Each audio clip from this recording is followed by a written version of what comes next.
Blue blood and horseshoes, Colts Nation.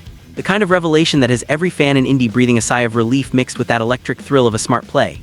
As the trade deadline dust settles, whispers from the war room are spilling out, painting a picture of near misses that could have derailed this hot streak. The Colts, sitting pretty at 7-2 and eyeing that top spot, just dodged some serious pitfalls to strengthen their defense just in time for the playoff push.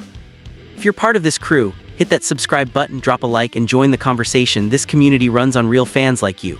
Now the real scoop, the elite corner they ultimately locked down, Sauce Gardner from the Jets. But hold on, because before that deal went down, the Colts had their eyes on two other names that could have changed everything, and thank goodness they walked away.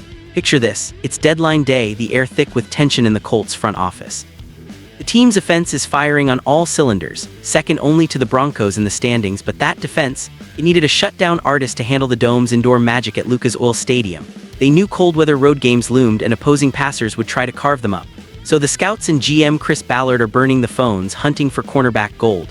First up on the radar, Deonte Banks from the Giants.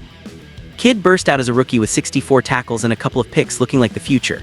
But this season, it's been a roller coaster straight to the bench. Banks has been rotating in, filling injury gaps, but his efforts been called out publicly no less. Giants coach Brian Daboll lit into him last year for dogging it, and just last week against the 49ers, he got ragdolled on a key touchdown run by Brian Robinson. Tackles, only 21 through 9 games. Coverage snap.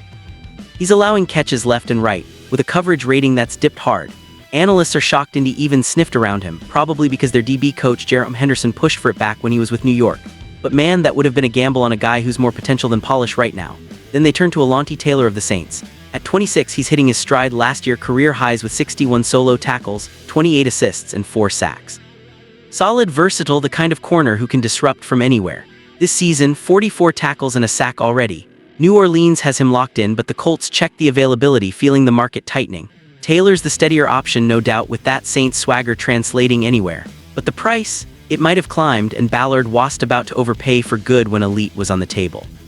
The market was evaporating fast, per ESPN's Rich Cimini, and those inquiries likely jacked up the cost for the big fish.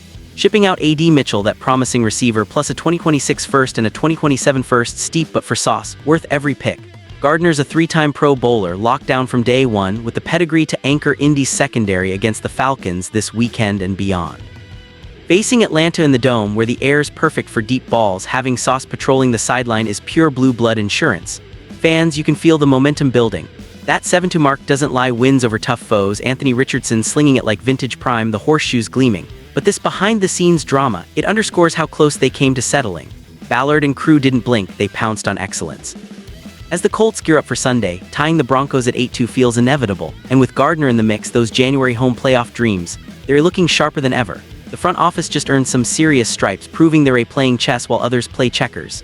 Diving deeper into this trade saga, it's the stuff that keeps GMs up at night and fans glued to every rumor. The Colts weren't just window shopping, they were laser-focused on fortifying that back end. With the Falcons coming to town, Arthur Smith's crew loves to air it out. Think those quick slants and posts that exploit any weakness. Pre-Gardner, Indy's corners were holding their own, but against elite receivers like Drake London, they needed that extra edge. Banks might have provided flash, but his inconsistencies, that 57.6% reception rate allowed as a rookie ballooning this year, the lost starting gig screamed risk. Traina at Sports Illustrated nailed it. From promising prospect to questionable effort, Banks has been a headache for Big Blue. Indy's interest, likely a nod to familiarity, but walking away was the power move. Taylor, on the other hand, brings the consistency Colts crave. Those 4 sacks last season, rare for a corner, showing he can pressure the pocket too. At 26, he's in his prime, and with the Saints at 4-5, maybe a deal was feasible.